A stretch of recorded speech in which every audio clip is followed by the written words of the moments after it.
DJ Amit Tiwari DJ Amit Tiwari DJ अपहर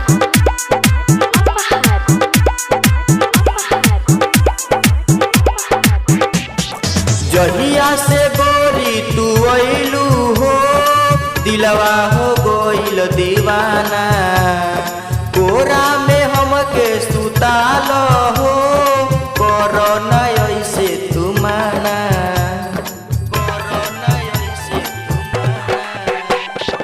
जहिया से गोरी तू अइलू हो दिलवा हो गइल दीवाना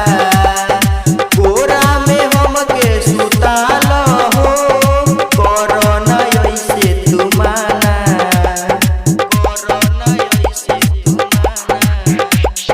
दिलावा तू दे दयापन मांगो तानी भिक्षा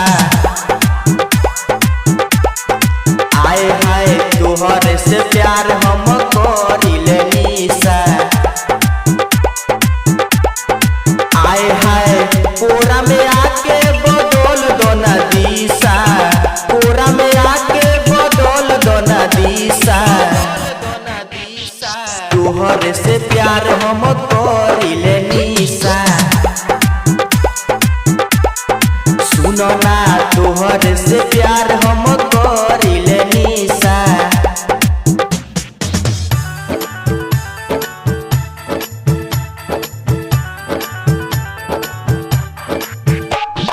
DJ Amit Tiwari DJ Amit Tiwari DJ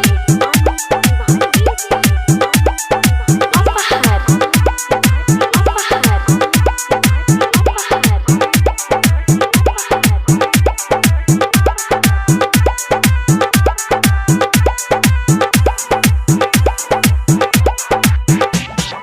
उठवा के तुहार उठलाली हो कनवा के रेड कनबाली गलिया लागे लाए बेबी तुहार जैसे कि दूधवा के छाली जैसे कि दूधवा के छाली उठवा के तुहार उठलाली हो कनवा के रेड कनबाली गलिया लागे लाए बेबी तुहार जैसे के दूधवा के छाली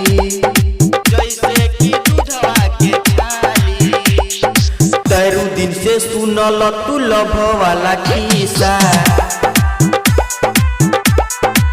आए हाय तोहर से प्यार हम करिले निशा आए हाय कोरा में आके बदल दो ना दिशा कोरा में आके बदल दो ना दिशा तोहरे से प्यार हम करिले निशा आए हाय तोहरे से प्यार हम करिले निशा। रिकॉर्डिंग स्टूडियो महावीर चौक दुर्गा मंदिर के पास।